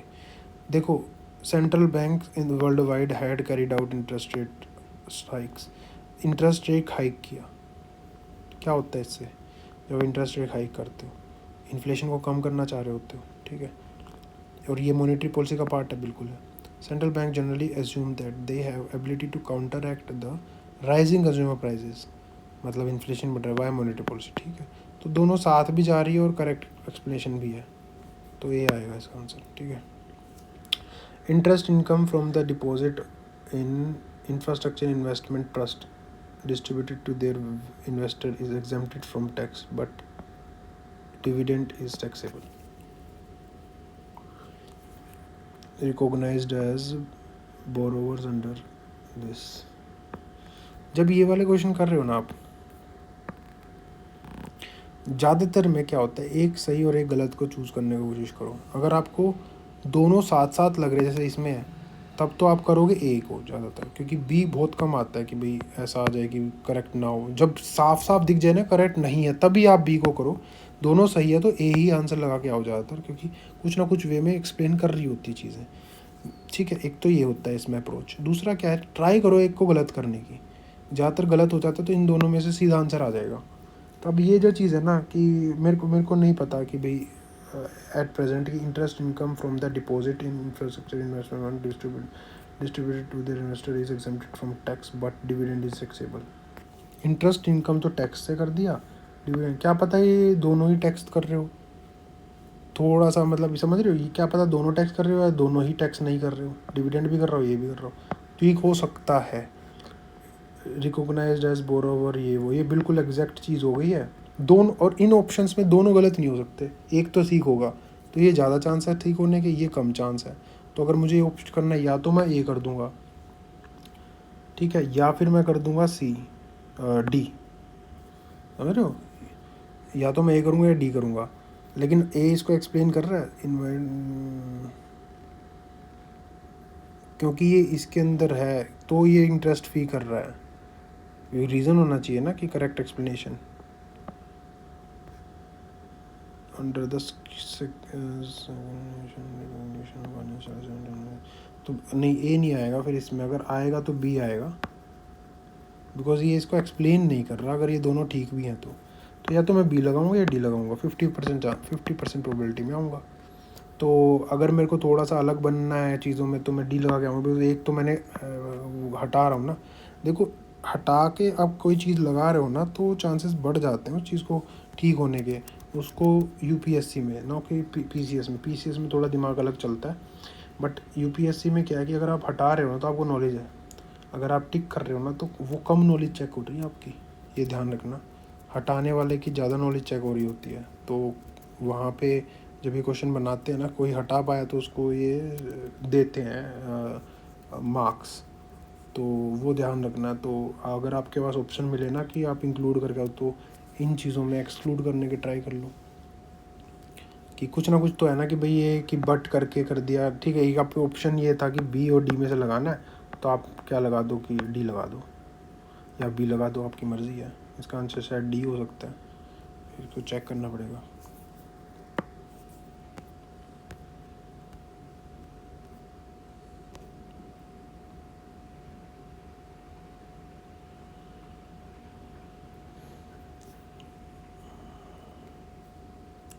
कितना रहे अभी, तो है काफ़ी ना इसमें क्वेश्चंस। चलो अभी क्या करते हैं, इसको यहीं पे एंड करते हैं, फिर आगे देखेंगे। आगे थोड़ा सा ईजियर क्वेश्चन भी दिख रहे हैं मेरे को पॉलिटी के। ऐसे ही पेपर में कहीं ना कहीं ऐसा कुछ मतलब सेट्स आ जाते हैं ना कि जब हिस्ट्री ज़्यादा आ जाएगी तो आपको लगेगा यार पता नहीं क्या कर रहे हैं, जब एनवायरनमेंट आएगा तो ईजियर लगता है, किसी को मुश्किल लगता है, ठीक है। तो ऐसे ऐसे करना पड़ेगा आपको, थोड़ा सा अप्रोच ऐसे रखनी पड़ेगी इसमें। तो कोई डाउट हो तो कमेंट सेक्शन में आप पूछिएगा, और आई विल ट्राई कि उस चीज़ को अगली वीडियो में मतलब ठीक मतलब बता पाऊँ। बाकी all the best for your upcoming prelim examination, और बिना घबराए तैयारी करो। प्रीवियस ईयर क्वेश्चन को अपना बेस मानो, सब कुछ है वहाँ पे। सिविल सर्विसेज के, CDS और CAPF और इस साल के मतलब 2023 के 4 के आप CDS देखोगे और बैकवर्ड मूवमेंट करो उसकी।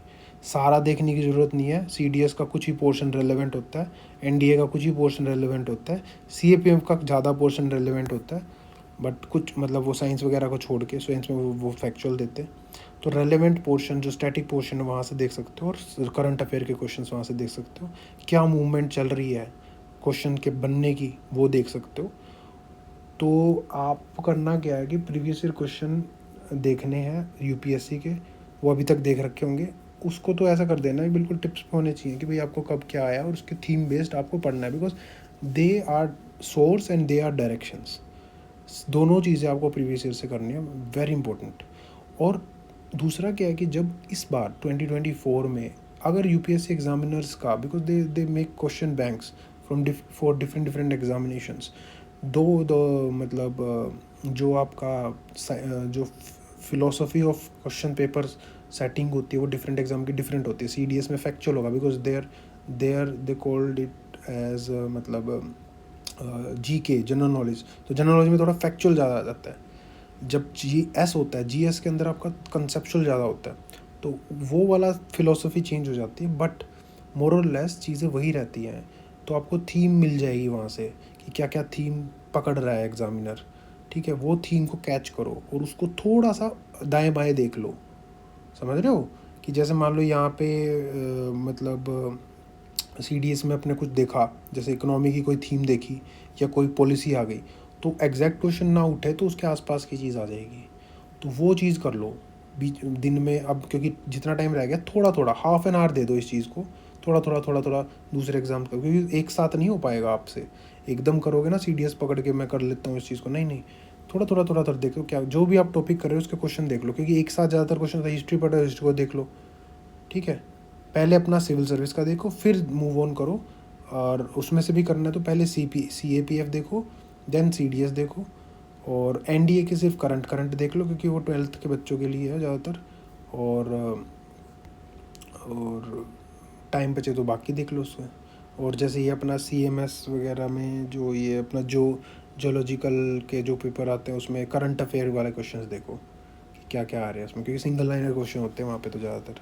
CDS और CAPF में थोड़े बहुत अपने ऑप्शंस वाले होते हैं, ये मल्टीपल ऑप्शंस वाले, बट सिंगल लाइनर होते हैं उन बाकियों में। तो वो मूवमेंट आपको ट्रैक करनी है, और धीरे धीरे आपका माइंड ना उसी वे में सेट हो जाएगा। और प्लीज़ अपनी जो स्ट्रेटजी है वो टेस्ट सीरीज़ के बेस पे मत बनाना, टेस्ट सीरीज़ को करो बट सिर्फ और सिर्फ अपनी नॉलेज एनहेंसमेंट के लिए। और नॉलेज एनहेंसमेंट के लिए क्या, आपने प्रीवियस ईयर क्वेश्चन से थीम शॉर्टलिस्ट की होगी, वो भी थीम पे ही बनाते हैं लोग, तो थीम से क्वेश्चन बन रहे होंगे। वहाँ से ना जो आपकी एक्सेप्शंस आ रही है ना उनको याद रखने की कोशिश करो। जैसे फॉर एग्जांपल कभी आपका कहीं यही आ गया कि चाइना का एरेबल लैंड ज़्यादा था या कम था, वो चीज़ आपको याद रहेगी फिर। समझ रहे हो? तो उसको नॉलेज एनहेंसमेंट, कभी भी एलिमिनेशन टेक्निक्स या कुछ ऐसी चीज़ विजन या किसी और के टेस्ट से मत बनाना, वो बैकफायर कर सकते हैं, क्योंकि वो जिस हिसाब से सोच के बनाते हैं पेपर, यूपीएससी उस हिसाब से नहीं बनाती। आपको पेपर से 10 दिन पहले यूपीएससी के ही पेपर सॉल्व करने हैं, खासकर सिविल सर्विसेज वाले प्रीलिम्स के, ताकि आपका माइंड सेट ना यूपीएससी में आ जाए। ठीक है, चलो फिर, थैंक यू।